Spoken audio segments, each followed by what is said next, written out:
বিশ্বাস করেন, ওয়াল্লাহি আল্লাহর কসম করে বলছি, বিশ্বাস করেন, আপনার ইন্তেকালের পরে 40 দিন সময় লাগবে না এদের আপনাকে ভুলে যেতে। ওয়াল্লাহি আল্লাহর কসম করে বলছি, এই মানুষগুলোর কেউই আপনার প্রকৃত অর্থে আপন নন। আপনার অবস্থানকে তারা ভালোবাসে, আপনাকে তারা ভালোবাসে না। আপনাকে শুধু আপনার রব আল্লাহ ভালোবাসেন, আপনি তার উপর তাওয়াক্কুল করে হারাম ছেড়ে দেন, আপনাকে আল্লাহ বেহিসাব রিজিক দেবে ইনশাআল্লাহ। মানুষ মানুষের অবস্থানকে মূল্যায়ন করে, আপনার পরে তারা আপনাকে মনে রাখবে না। আপনি আমি যদি আজকে পৃথিবীতে নাও থাকতাম, আজকে যদি আমরা পৃথিবীতে নাও থাকতাম, পৃথিবীর ঘূর্ণন কমে যেত না, পৃথিবী ঘুরতই, রাত হতো, দিন আসতোই, আমাদের স্ত্রী সন্তানরা বেঁচে থাকতো, মা বোনরা বেঁচে থাকতো, সবাই যার যার জায়গায় ঠিকই থাকতো, আমরাই থাকতাম। এটাই বাস্তবতা, এটাই দুনিয়া নির্মম বাস্তবতা। তাহলে এই দুনিয়ার সংক্ষিপ্ত জীবনে কাদের কথা চিন্তা করে আপনি আল্লাহর অবাধ্যতা করছেন? কাদের কথা চিন্তা করেন?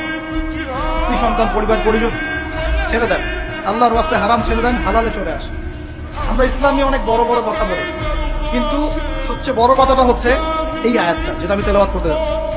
ইয়া আইয়ুহাল্লাযীনা আমানু, হে মুমিনগণ, আলাইকুম আনফুসাকুম, তোমরা নিজের আগে নিজেদের নফসটাকে ঠিক করো, নিজেরা ভালো হও, পরের দিকে আঙ্গুল পরে উঠাও, নিজেরা ঠিক হও।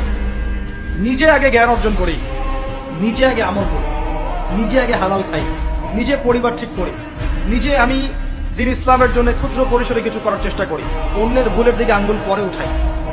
দেখবেন ইনশাআল্লাহ প্রত্যেকে যদি নিজের ফিকির করি, আস্তে আস্তে সমাজ ঠিক হয়ে যাবে।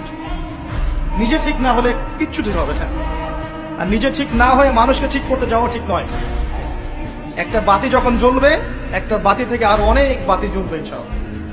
আল্লাহ পাক আমাদের সবাইকে হালাল রিজিক অন্বেষণ করার তৌফিক এনায়েত করুন। আমি যাদের হালাল রিজিকের সমস্যা আছে, আল্লাহ পাক যেন বেহিসাব রিজিকের ব্যবস্থা করে দেন। আমি আপনার আমার সম্পদ সুদের মধ্য দিয়ে লুটে নেওয়া হয়েছে, সম্পদ পেপার মানির মধ্য দিয়েও সাক করা হয়েছে। পৃথিবীর একটা অংশ দিন দিন ধনী হয়েছে, আর একটা অংশ ডে বাই ডে প্রপার্টি ডিস্ট্রিবিউশনের মধ্যে চলে গেছে। এগুলো বুঝতে আরো সময় লাগবে, আরো দিন যেতে দেন, 5 বছর 10 বছর যাক, আপনারা নিজেরাই বুঝতে পারবেন ইনশাআল্লাহ। বিষয়টা হচ্ছে যে এগুলো ভবিষ্যৎবাণী নয়, এগুলো বর্তমান। যখন মানুষ বাহ্যিক এবং অভ্যন্তরীণ জ্ঞান রাখবে না, তার কাছে বর্তমানের ঘটনাকে ভবিষ্যৎ মনে হবে। বর্তমান সম্পর্কে মানুষ যখন ওয়াকেফাল থাকবে না, গাফেল থাকবে যে বিশ্বে কি হচ্ছে, কি চলছে, জিওপলিটিক্সে কি চলছে, মিলিটারি সেকশনে কি চলছে, ইকোনমিক্সে কি চলছে, এই ফিতনাগুলোর মধ্যে, তখন মানুষের কাছে মনে হবে এগুলো হয়তো ভবিষ্যৎবাণী। আসলে এগুলো ভবিষ্যৎবাণী নয়, এগুলো সবই বর্তমান। বর্তমান সম্পর্কে আপনি অজ্ঞ বলেই বা আপনি জ্ঞান অর্জন করার ফিকির নেই বলেই আপনার কাছে এগুলোকে ভবিষ্যৎবাণী মনে হচ্ছে।